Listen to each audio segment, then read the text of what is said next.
Hey everybody, this is Clark Commando 1983, Mark A. Ruggiero, otherwise known to some as the War Game Guy. Um, this is going to be part one of my deep dive, and I plan this to be learning to play with the after action report. I'm going to start from the basics of, let's get started the right way. Deathride Tarawa from Grognard Simulations. I'm a huge fan. And I just recently got back from Consim Expo, which I'm planning already for after, I've got major surgery, cancer, makes it difficult for me to stand, even a little difficult to do this video. That being said, I'm super excited to do this. Deathride Tarawa from Grognard Sims. Like I said, just got back from Consim Expo, playtesting Deathride Normandy, Utah Beach, Part 1. And it's kind of motivated me to use my last few days before my surgery to do this series. So what you can see here is I'm setting up the campaign, and I want to probably be lucky if I get through the first day in this series. If you're watching this, it is something you're going to probably want to grab a cup of coffee. I have no idea how long I'll do each video for. I have, it might be 15 minutes, maybe an hour and a half. I may set the camera up and play along. First, so let me start off with some basics.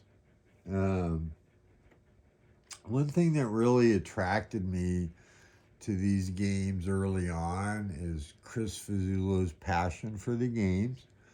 He's really phenomenal about answering questions online, and I do plan on covering positives and negatives in this, and just the love that he's poured into these games is amazing.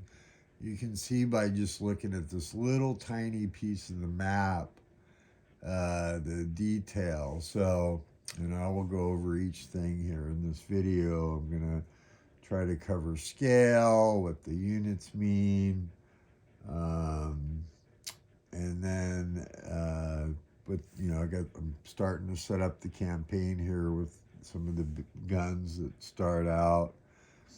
And, I hope that I get across my passion. But anyways, one thing I recommend is if you do play the system or considering playing, getting into it, is you keep a notebook, which sadly I cannot locate my notebook, but over the years I've kept a notebook of questions I've come up with by game and Chris's answers, because yes, one of the negatives, and not any reflection, it's his decision. There's never been a frequently asked questions printed for the series.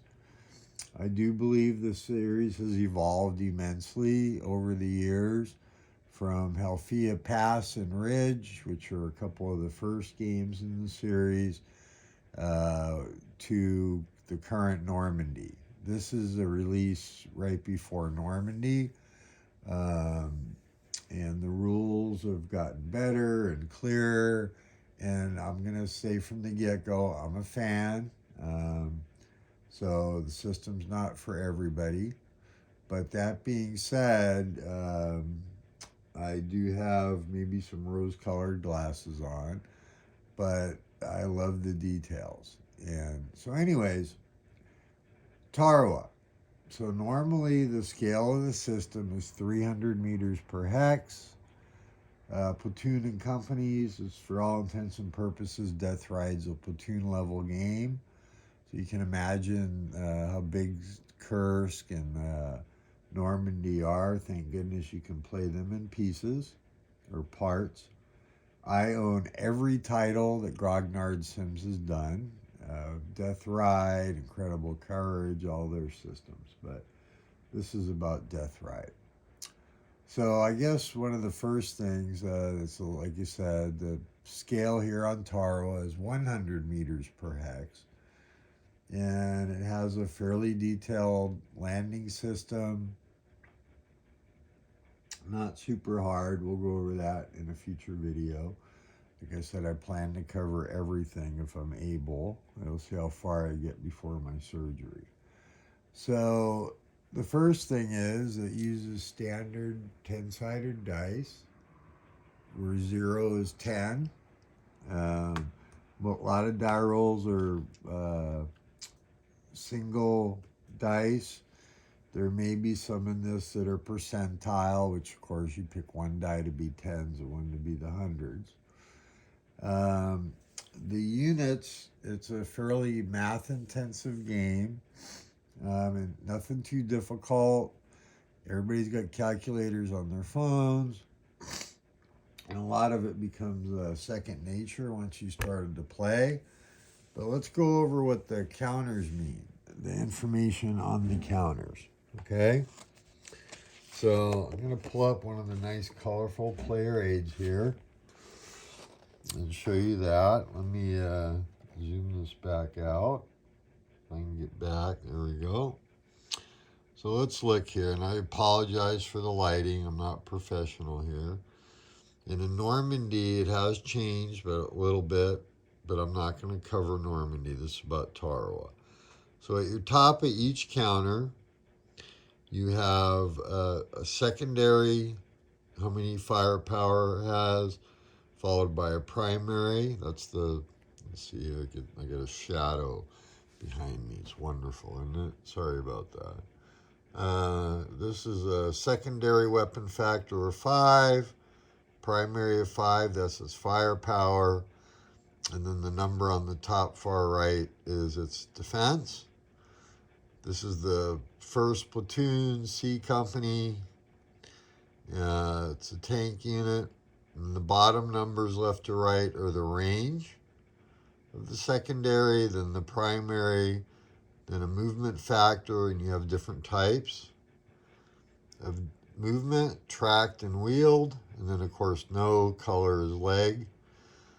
And then for the weapon, and then whether it's a hard target, this is a medium target, soft targets will have no cover, that's your infantry.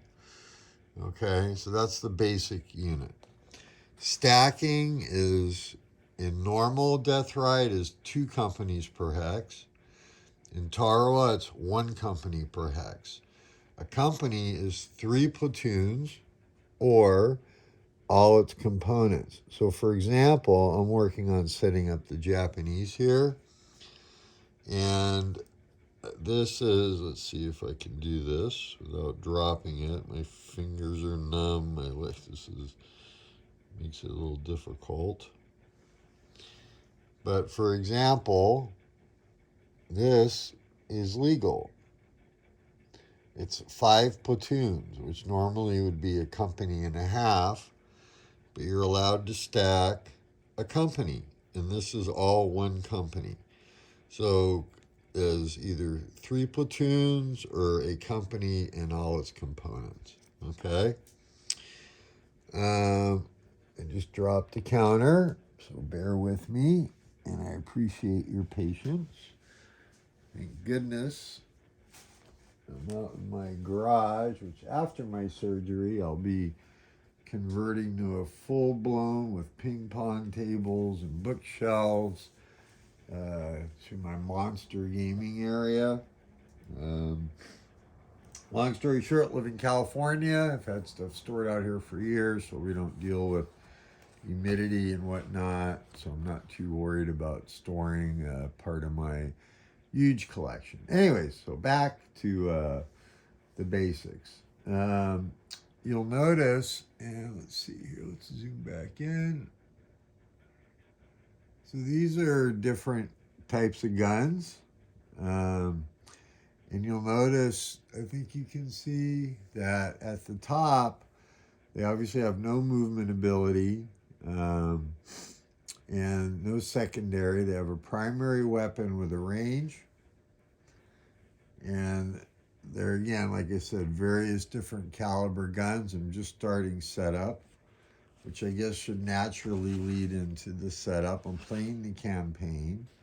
So you're going to go through, and yet there are scenarios. Like this is, I'm setting up Red Beach 1, then I'll set up Red Beach 2, then set up Red Beach 3 because I'm playing the full campaign. But each game comes with multiple scenarios, and the scenario card, I will go over here. Let's see here. So basically, I'm going to zoom back out again. Sorry about that. Let's see here. Zoom back out. Yes. So trying to be clear here. It gives you basic situation, the mission, the overall mission, different things that are covered. So you want to read through the specials. And you'll maybe be able to not tell, but I've spent the extra money with Robert Wiebe. He does these wonderful one-piece maps, so you don't have to deal with the 11 by 17s, which aren't a big deal. This game comes with 8 11 by 17s or 2 standard maps, which is what I have set up here. And over here is, the beach approaches, and of course the island. So, but anyways, back to the scenario cards. Talks about deployments, the victory conditions, which, by the way, I will be using optional rule tracking casualties, which can adjust that some. And then there's a brief commentary. And then it has scenarios specific for setup. So, for example, I'm going to show you here, I'm setting up the Japanese on Red Beach 1, which, by the way, has the Special Naval Landing Forces, which are the only elite units. All the Marines are considered elite. We'll cover what that means later. But it tells you right there, you're setting up all 31 units of the National Landing Force, and it gives me where the guns go. And then it circles the areas, and for example, in this red area here, you got to set up at least 2 companies. Blue is 2 companies, and then purple is 2 companies. Let's see here. And we have 1, 2, 3, 4. 1, 2, 3, 4. Yeah, so these guys have 6 companies altogether. A, B, C, D, E, F, and then I believe a B, C, D, F, and then a weapons company. So anyways, that's, we'll be working on that. All right, so we covered units, we covered scale. What's included in your box of Deathride Tarawa? Okay. Let's see if it tells you on the back. Here it does. Okay, so you're going to get 8 11 by 17 maps, about 1,000 units of markers.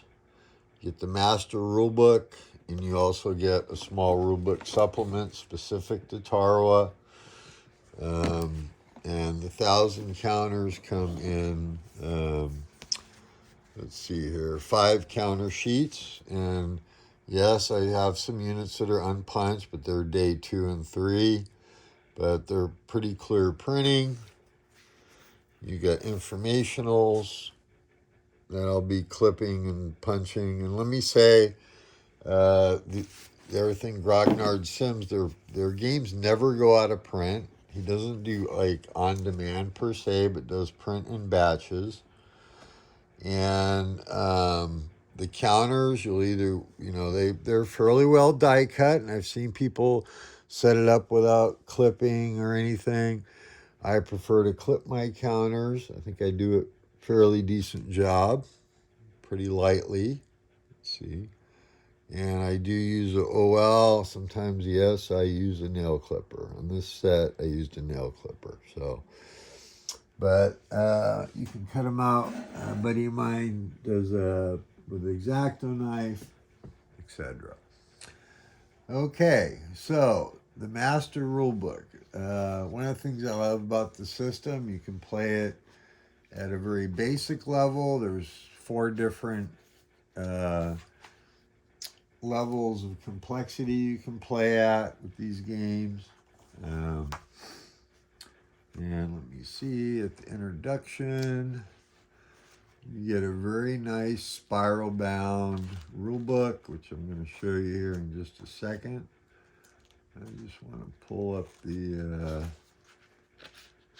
page with the color coding for the complexity. Now this is for Tarawa. Let's see, so you should be able to see there where it's got black, red, purplish color, and you can do the most basic to the advanced. I'm going to be using the full rule set, including some optionals, because of my experience level with the system. So you'll get a little bit of insight into that. The rule book itself, there's no index, but it has a honestly pretty good table of contents. And I haven't done it yet with this rules, but I normally tab the rules. The master rule book itself, and it may seem excessive, but it's got a lot of pages like this. So, right?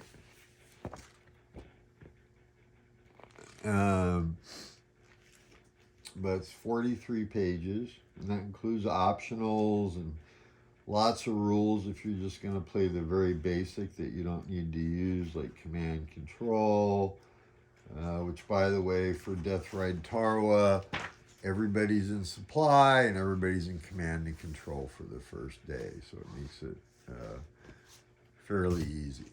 I'm going to go ahead and at this point, and I apologize if I'm a little too disjointed for you, but it is what it is. What did I do with all my charts? Oh, here we go. All right.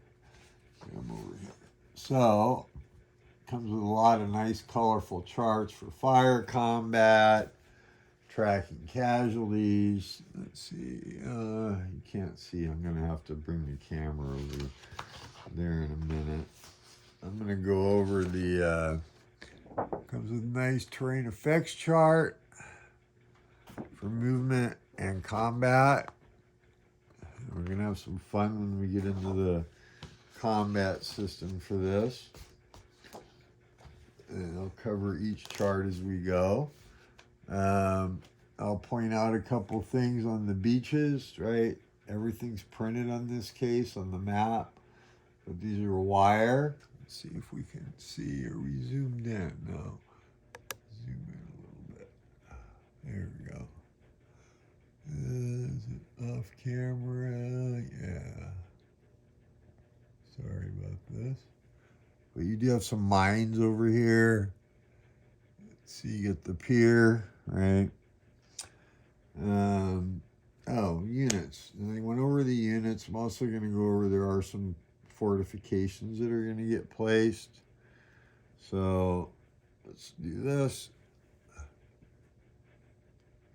All right, so on the left there is a fortification marker, and on the right is a dug-in marker. They affect the hex they're in, so whether it's a whole company or a platoon, they'll get the benefit of that. The negative number on the left is a modifier against fire that is at the hex, and the number on the right is the modifier you use if the hex is assaulted. Okay? One of the main ways you kill units in this game, you are able to get X on the fire and losses from assault, mainly through assault, or you get 5 suppressions on a unit. And we'll go over that as we go. So let's see, we've covered the rule book, what's in the scale, the scenario card, which is important for this part 1 video. Let me bring this over here and see if I can get my camera to cooperate. This is the organizational chart. You've got the different waves that are going to come in. You've got, and we'll go over that when we do the landings. And one of the things I love is the details. There's the big ships, got their landing craft on board. There's a fairly simple mechanic where we're going to load the troops on and bring them in. And let's see, covered what's in the box.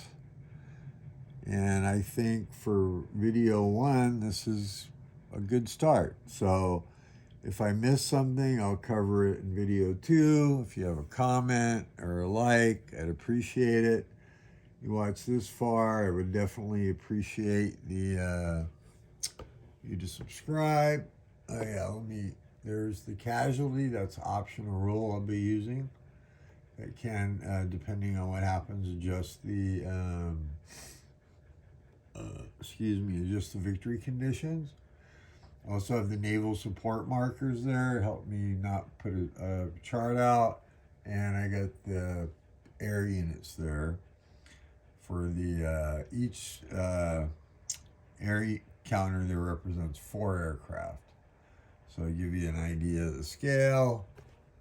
Get the landing craft there all ready to go. And there's some over here also. There's the, where is it? Loaded up on the big ships. So we'll cover that when we get to the landings. All right.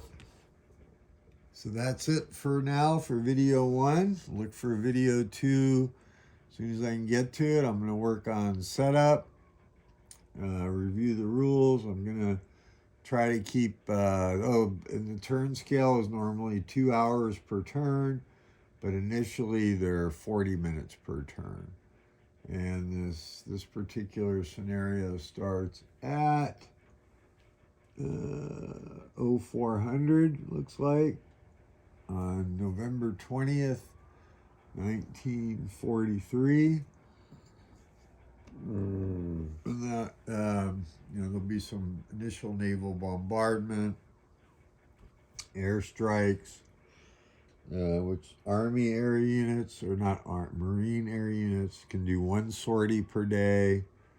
And the naval, which are the light blue, which are just a couple seconds ago in the video, can do 3 sorties per day. And they can support bombardments, they can support combat, but we'll go over all that as we get into it.